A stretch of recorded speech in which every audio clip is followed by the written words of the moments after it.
প্রিয় ভক্তগণ, জয় শ্রীকৃষ্ণ। আজ আমি আপনাদের একটি কাহিনী শোনাব, যা শোনা মাত্রই আপনার জীবনে সুখ শান্তি এবং ধনসম্পত্তির বর্ষা হবে। তো চলুন কাহিনী শুরু করা যাক। ভক্তগণ, একটি জঙ্গলে একটি টিয়া এবং ময়না পাখি প্রেমপূর্বক একসাথে থাকত। তাদের মধ্যে অনেক প্রেম ছিল। একদিন একটি কথা নিয়ে টিয়া এবং ময়নার মধ্যে ঝগড়া হয়ে গেল। টিয়া বলল, এই সংসারে সব থেকে বড় পাপী এবং বিশ্বাসঘাতক হলো নারী। ময়না জবাব দিল, এই সংসারে সব থেকে বড় পাপী এবং বিশ্বাসঘাতক হলো পুরুষ। তারা দুজন একে অপরের সাথে ঝগড়া করছিল। তারপর তারা তাদের ঝগড়ার সমাধানের জন্য শ্রীকৃষ্ণের কাছে গেল আর নিজেদের কথা বলল।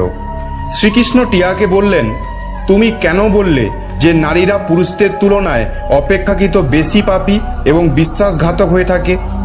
আপনি যদি এই কাহিনীটি শুনছেন তো সবটা শুনুন। এই কাহিনী অর্ধসম্পূর্ণ রেখে যাবেন না, কারণ এই পবিত্র কাহিনী সম্পূর্ণ শুনলে আপনার মনের মতো ইচ্ছা অবশ্যই পূর্ণ হবে। তাই এই কাহিনী সম্পূর্ণ শুনুন। আর আপনি যদি শ্রীকৃষ্ণের ভক্ত হন তাহলে ভগবান শ্রীকৃষ্ণকে কখনোই অসম্মান করবেন না। টিয়া তখন শ্রীকৃষ্ণকে বলল, প্রভু, আমি আপনাকে একটি কাহিনী শোনাতে চাই, যার থেকে আমি প্রমাণ করতে পারবো যে নারীরা পুরুষদের তুলনায় অপেক্ষাকৃত বেশি পাপী এবং বিশ্বাসঘাতকতা করে থাকে। শ্রীকৃষ্ণ বললেন, ঠিক আছে, তুমি কাহিনী বলো। তখন মা রুক্মিণী সেখানে এলেন। তিনি বললেন, প্রভু, আমিও এই কাহিনী শুনতে চাই। তখন ভগবান শ্রীকৃষ্ণ বললেন, ঠিক আছে, বসো। তারপর টিয়া ভগবান শ্রীকৃষ্ণ এবং মা রুক্মিণীর সামনে কাহিনী শোনাতে লাগলো। একটি রাজ্যে অগ্রসেন নামে এক রাজা রাজত্ব করত। তার 4টি পুত্র ছিল। তারা প্রত্যেকেই খুব সাহসী এবং প্রতাপশালী ছিল। কিন্তু সবথেকে বড় পুত্র, যার নাম চন্দ্রসেন ছিল, তিনি শুধুমাত্র প্রতাপশালী নন, খুব সুন্দর দেখতে ছিল। তার স্ত্রী চন্দ্রপ্রভাও খুব সুন্দর এবং রূপবতী ছিলেন। সে নিজের স্ত্রীর থেকে অন্য কাউকে বেশি সুন্দর ভাবত না। একদিন রাজা অগ্রসেন তার পুত্র চন্দ্রসেনের একটি কথায় রেগে গিয়ে তাকে রাজ্য থেকে বেরিয়ে যাওয়ার আদেশ দিলেন। রাজার এই আদেশ শুনে সবাই এই কথায় চিন্তিত হয়ে গেল। তারপর চন্দ্রসেন নিজের মহলে গেল এবং উদাস হয়ে গেল।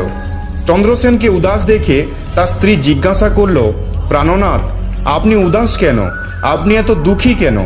রাজকুমার হয়েও আপনি এত চিন্তিত কেন?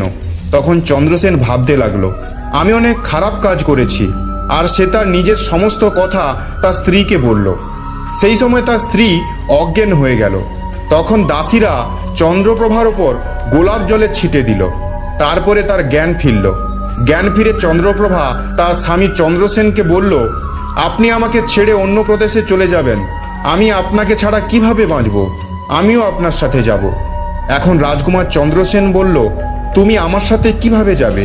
কারণ অন্য প্রদেশে বিভিন্ন রকম সমস্যা হবে, আর তুমি নরম আর কোমল মনের, মহলে থাকা নারী, তুমি কিভাবে এই দুঃখ কষ্ট সহ্য করবে? তারপর রাজকুমার চন্দ্রসেনের কথা শুনে তার স্ত্রী চন্দ্রপ্রভা বলল, প্রিয়তম, যত দুঃখ অন্য প্রদেশে আসবে, আমরা একসাথে থাকলে তা সমস্ত সুখ বলে মনে হবে আমার।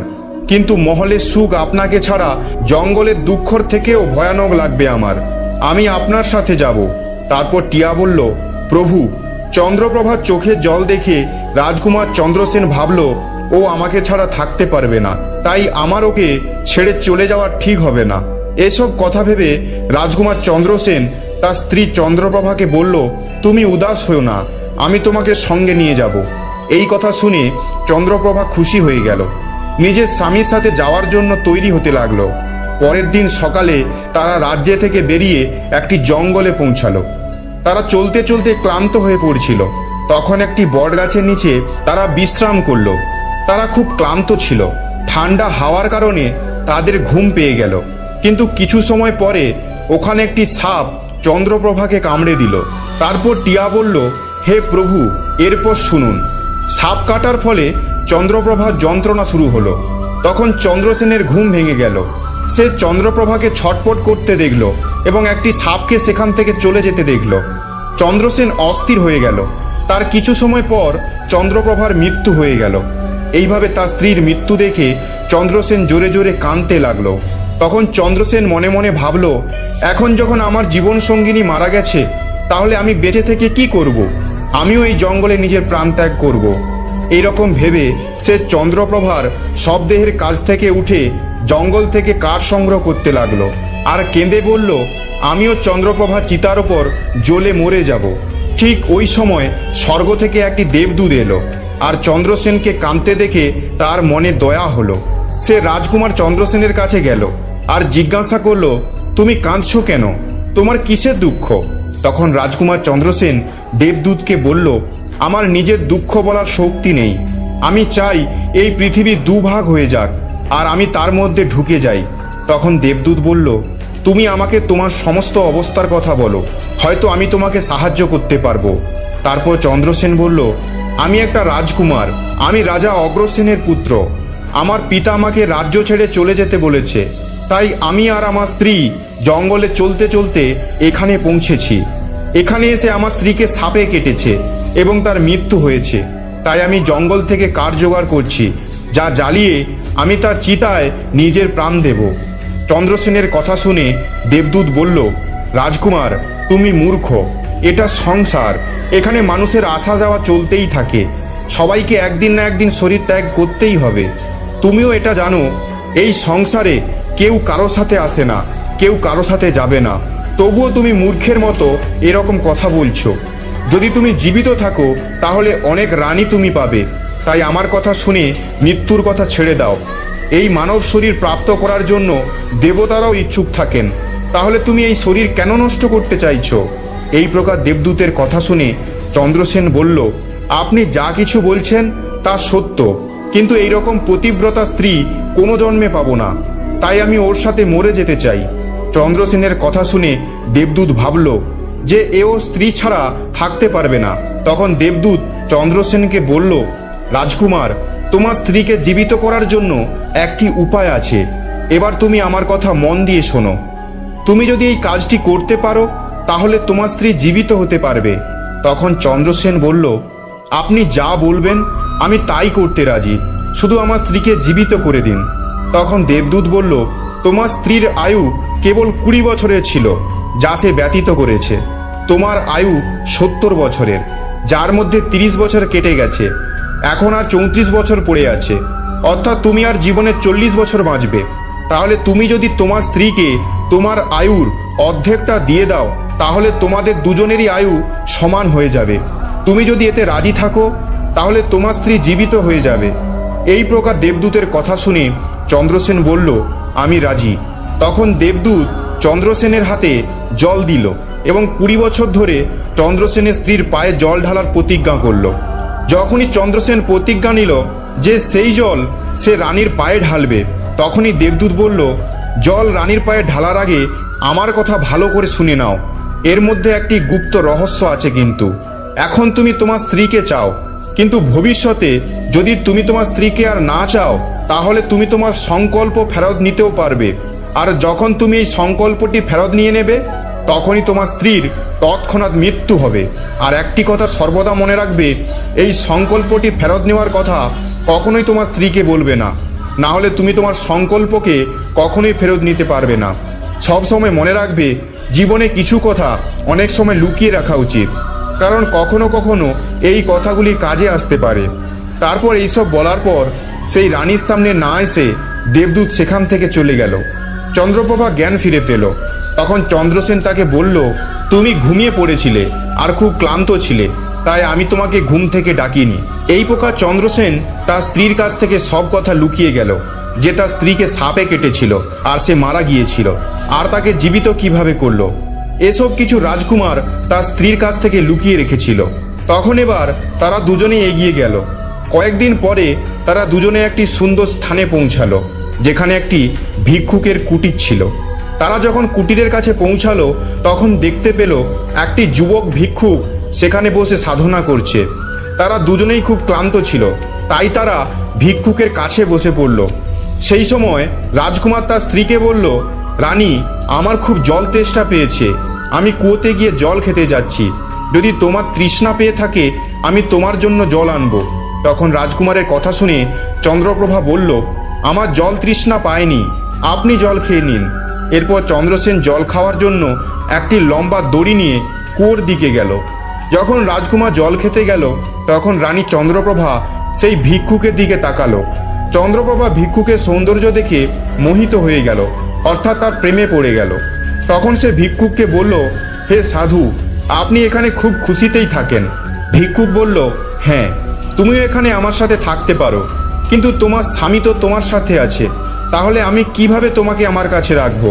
এরপর চন্দ্রপ্রভা ভিক্ষুকের সামনে তার প্রেমলীলা প্রকট করল।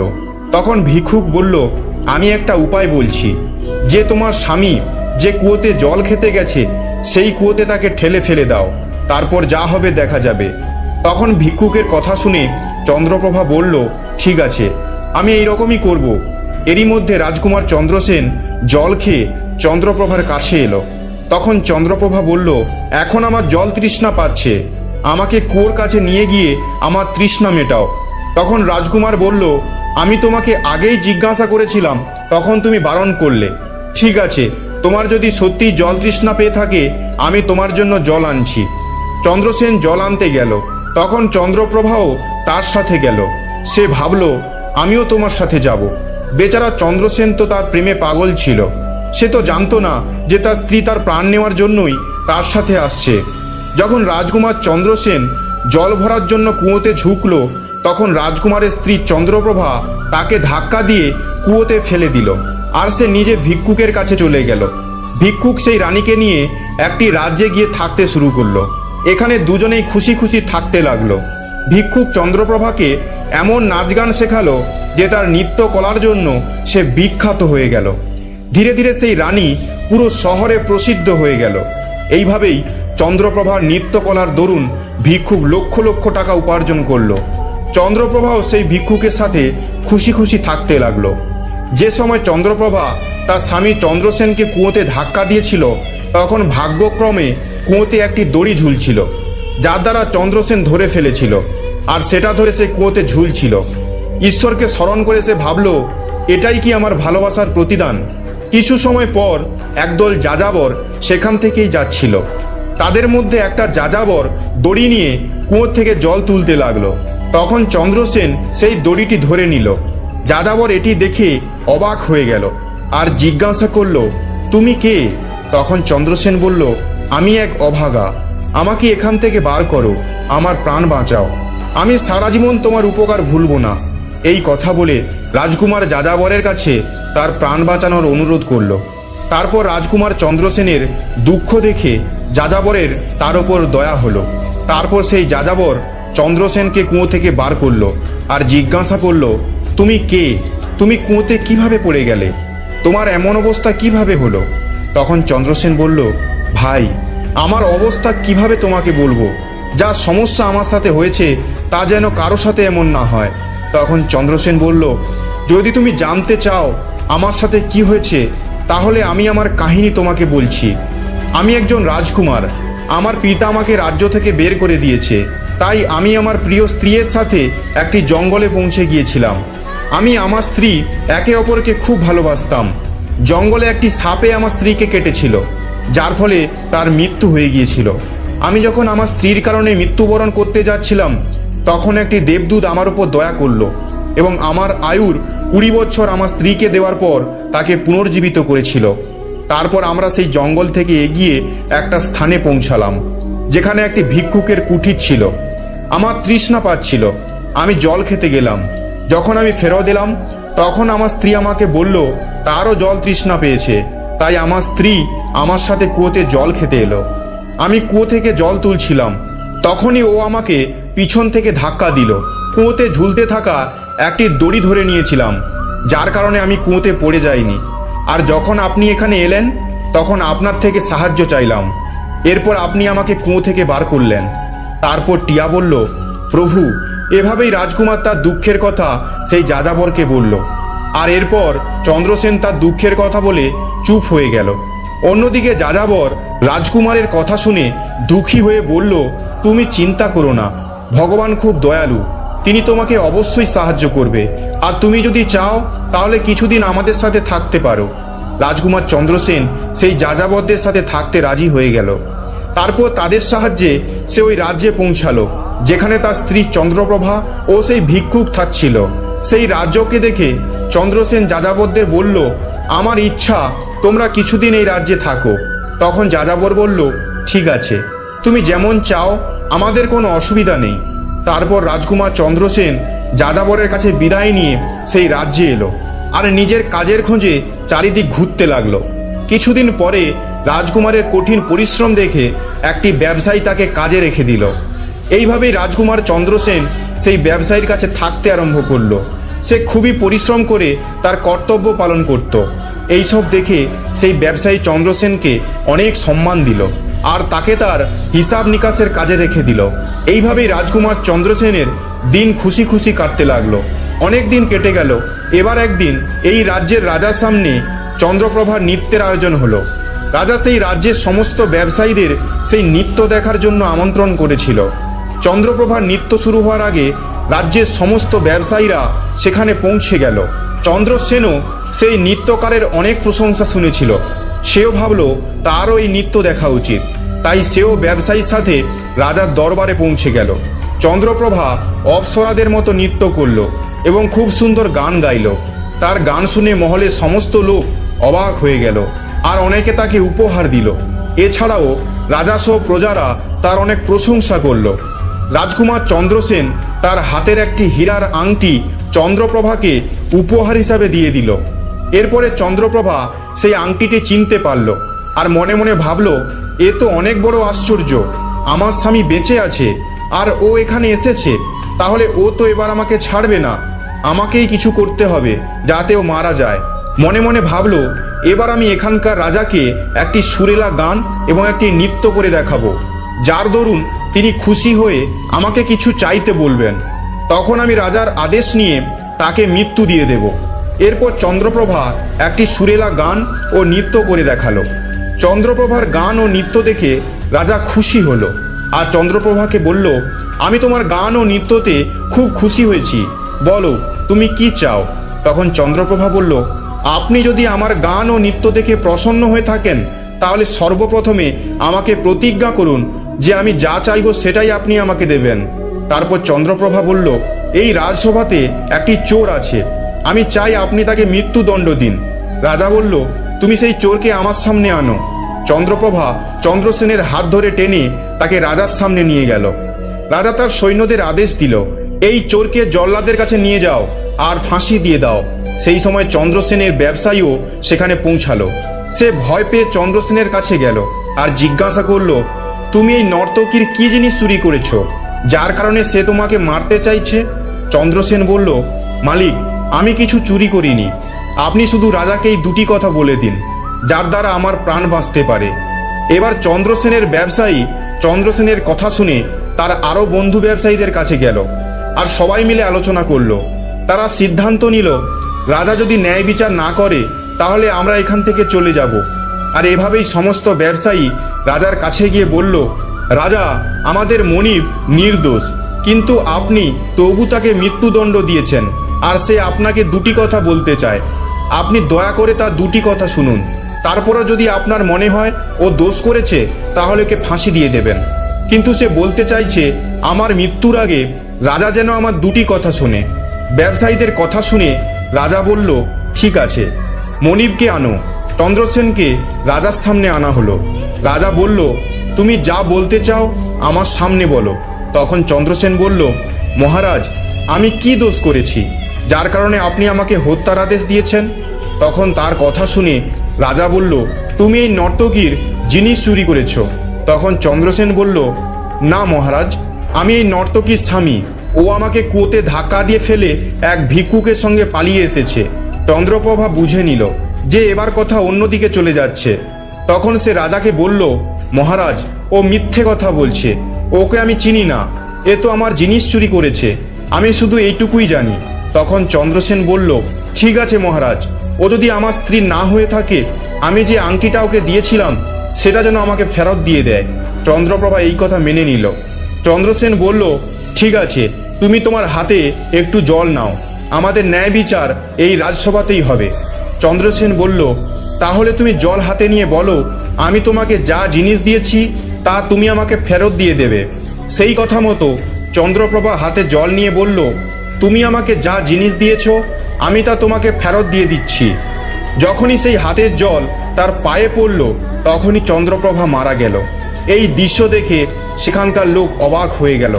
রাজা এসব দেখে চিন্তিত হয়ে চন্দ্রসেনকে বলল, এসব কি হয়ে গেল, সত্য কি আমাকে বলো। তখন রাজকুমার চন্দ্রসেন নিজের কাহিনী বলতে শুরু করলো।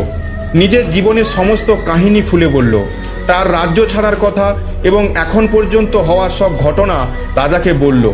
রাজা সব কিছু শুনে চন্দ্রসেনকে জড়িয়ে ধরল আর নিজের পুত্রীর বিবাহ চন্দ্রসেনের সাথে দিয়ে দিল। টিয়া বলল, প্রভু, আমি এই কাহিনীটি শুনেছি, তাই আমি নারীদের ঘৃণা করি। তাই আমি বলি যে নারীরা পুরুষদের তুলনায় অধিক পাপী এবং বিশ্বাসঘাতক হয়ে থাকে। এই কাহিনীটি সবাইকে অবাক করে দিল। মা রুক্মিণী বললেন, প্রভু, আমার মনে হয় টিয়া সত্য কথা বলছে, কিন্তু সমস্ত নারীর মধ্যে কিছু নারী ভালো, সংস্কারী, সৎ এবং পতিপরায়ণ হয়ে থাকে, কিন্তু পুরুষদের মধ্যেও এমন অনেকে আছে যারা পাপী এবং বিশ্বাসঘাতক। তখন ভগবান শ্রীকৃষ্ণ বললেন, ময়না, তুমি বলো, তুমি এই কথাটি কিভাবে প্রমাণ করবে? ময়না বলল, আমিও একটি কাহিনী শোনাবো, যার দ্বারা স্পষ্ট হবে নারীর তুলনায় পুরুষরা বেশি পাপী এবং বিশ্বাসঘাতক হয়ে থাকে। একটি গ্রামে একটি পরিবার থাকতো, যারা খুব বড় লোক ছিল। সেই ধনী অর্থাৎ বড় ব্যবসায়ীর পুত্র একটি অদ্ভুত প্রকারের ব্যক্তি ছিল। তার পুত্র এমন জুয়ারি ছিল যে ব্যবসায়ী তার সম্বন্ধে ভেবে ভেবে চিন্তিত হয়ে পড়ত। একদিন তার পুত্র জুয়া খেলছিল আর তার পিতার মৃত্যু হয়ে গেছিল। তবুও সে জুয়া খেলা বন্ধ করেনি, বরং পিতার মৃত্যুর পর সে আরো বেশি করে জুয়া খেলা শুরু করেছিল। আর সবকিছু হেরে গিয়ে সে গ্রাম ছেড়ে অন্য গ্রামের একটি ব্যবসায়ীর কাছে পৌঁছালো আর তাকে বলল, আমার খুব জল তৃষ্ণা পেয়েছে, আমাকে এক গ্লাস জল দেবে? তখন ব্যবসায়ী সেই যুবকটিকে বলল, তুমি কি কাজ করো, কোথা থেকে এসেছো? তার উত্তরে সেই যুবকটি বলল, আমি একটি ব্যবসায়ী আর এখান থেকে যাচ্ছিলাম, ভাবলাম একটু জল খেয়ে যাই। তখন সেই ব্যবসায়ীটা জিজ্ঞাসা করলো, তুমি কি ব্যবসা করো? তখন যুবকটি বলল, ব্যবসা করার সময় আমার সমস্ত জিনিস সমুদ্রে ডুবে গেছে, তাই আপনি যদি আমাকে কিছু সাহায্য করেন তাহলে ভালো হবে। ব্যবসায়ী ছেলেটির কথা শুনে তার কথায় ফেঁসে গেল। তখন ব্যবসায়ী বলল, তুমি তো ভালোই আছো আর ভালোই উপার্জন করো, তুমি কি আমার কন্যাকে বিবাহ করবে? এই কথা শুনে যুবকটি খুব খুশি হয়ে গেল আর বিবাহের জন্য হ্যাঁ বলে দিল। এরপর দুজনের বিবাহ হয়ে গেল। প্রভু, এভাবেই সেই ব্যবসায়ী তার কন্যাকে অনেক টাকা পয়সার সাথে বিদায় জানালো। অন্যদিকে সেই যুবকটি শুধু টাকা পয়সার জন্যই বিবাহ করেছে। এবার বিবাহের পর যখন যুবকটি ব্যবসায়ীর মেয়েকে নিয়ে যাচ্ছিল, সেখানে একটি জঙ্গল পড়ল। সেখানে যুবক ছেলেটি নিজের স্ত্রীকে বলল, দেখো, আমরা এখন জঙ্গলে আছি, কোনো চোর আমাদের গহনা চুরি করতে পারে, তাই তুমি তোমার সমস্ত গয়না আমাকে দিয়ে দাও, আমি সাবধানে রেখে দেব। যুবকটির স্ত্রী তার নিজের স্বামীর ওপর বিশ্বাস করে তাকে সমস্ত টাকা পয়সা গয়না দিয়ে দিল। আর কেনই বা দেবে না, কারণ সে তো তার স্বামী। এরপরে যুবকটি তার স্ত্রীর সমস্ত গয়না, টাকা পয়সা একটি কাপড়ে করে বেঁধে নিল। তারপর তারা জঙ্গলে একটু বিশ্রাম করার সময় যুবকের মনে লোভ উৎপন্ন হলো। তাদের সাথে যাওয়া একটি দাসী, যাকে সেই ব্যবসায়ীটা পাঠিয়েছিল তার মেয়ের দেখাশোনা করার জন্য, সেই যুবকটি দাসীটিকে মেরে তার স্ত্রীকে কুয়োতে ফেলে দিল। আর মনে মনে ভাবলো, আমি তো এর সাথে টাকার জন্যই বিয়ে করেছিলাম, আমি টাকা পেয়ে গেছি। সে ভাবলো তার স্ত্রী জলে ডুবে মারা যাবে। এটাই ভেবে সেই যুবকটি ওখান থেকে চলে গেল। কিন্তু তার স্ত্রী মারা যায়নি এবং কুয়ো থেকে বেরিয়ে আসার জন্য সে চিৎকার করতে লাগলো। কুয়োর কাছ থেকে একটি লোক যাচ্ছিল। যখন সে একটি মহিলার আওয়াজ শুনতে পেল, সে সেই মহিলাটিকে কুয়ো থেকে বের করে আনলো। তারপর কুয়ো থেকে বেরোনোর পর মহিলাটি তার সমস্ত ঘটনা সেই ব্যক্তিকে বলল। ওই ব্যক্তিটি সেই মহিলাটিকে তার পিতার বাড়িতে পৌঁছে দিল। এবার যখন মহিলাটি পিতার ঘরে পৌঁছালো, তখন তার পিতা তাকে জিজ্ঞাসা করলো, তোমার সাথে কি হয়েছে? মহিলাটি বলল, বাবা, জঙ্গলে কিছু চোর আমাদের ওপর হামলা করেছিল আর দাসীকে মেরে দিয়েছে, আমাকে কুয়োতে ফেলে দিয়েছে, আর স্বামী কোথায় আছে কিছুই জানি না। তার কথা শুনে ব্যবসায়ী বলল, চিন্তা করো না, ভগবান সব ঠিক করে দেবে। ময়না বলল, প্রভু, এই দুনিয়াতে পুরুষই বিশ্বাসঘাতক এবং পাপী হয়ে থাকে, এবার আপনার হাতে ন্যায়ের বিচার আছে। আমিও আপনাকে একটি কাহিনী শোনালাম, আর টিয়াও আপনাকে একটি কাহিনী শুনিয়েছে। এবার আপনি নির্ণয় করুন।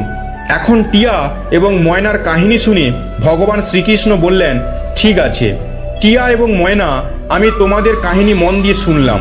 এবার আমি নির্ণয় করব এই সংসারে পুরুষ এবং নারীদের মধ্যে কে সব থেকে বেশি পাপী এবং বিশ্বাসঘাতক হয়। এটা আমার কাছে স্পষ্ট হয়ে গেছে। শ্রীকৃষ্ণ উত্তর দিলেন, নিঃসংকোচেই এটাই সত্য যে মানুষের ভাবনা মানুষত্বের থেকেও নিচে নেমে যেতে পারে। সেই রকম ব্যক্তি সব থেকে বেশি পাপী এবং বিশ্বাসঘাতক হয়ে থাকে, সেটা নারী হোক বা পুরুষ। মানুষদের কোনো রকম পাপ করার আগে ভাবতে হবে এটাকে করা কি ঠিক হবে। পাপী আর বিশ্বাসঘাতক হওয়ার জন্য কোনো জাতের প্রয়োজন হয় না, তা মানুষের ভাবনা এবং কর্মের ফলেই হয়ে থাকে। প্রিয় ভক্তগণ, বাস্তবে মানুষের ভাবনা মনুষ্যত্বের নিচেও নেমে যেতে পারে, সেটাই মানুষকে পাপী এবং বিশ্বাসঘাতক বানিয়ে দেয়। এই ভিডিওটি বলার সময় যদি কোনো ভুল হয়ে থাকে তাহলে আমি ক্ষমা প্রার্থী। আশা করব আপনার এই ভিডিওটি ভালো লেগেছে। আপনি যদি ভগবান শ্রীকৃষ্ণের সত্যিকারের ভক্ত হন তাহলে কমেন্টে জয় শ্রী রাধাকৃষ্ণ অবশ্যই লিখবেন, এবং ভিডিওটি ভালো লেগে থাকলে চ্যানেলটি সাবস্ক্রাইব করে ভিডিওটিতে একটি লাইক করে দেবেন। আপনারা সবাই ভালো থাকবেন।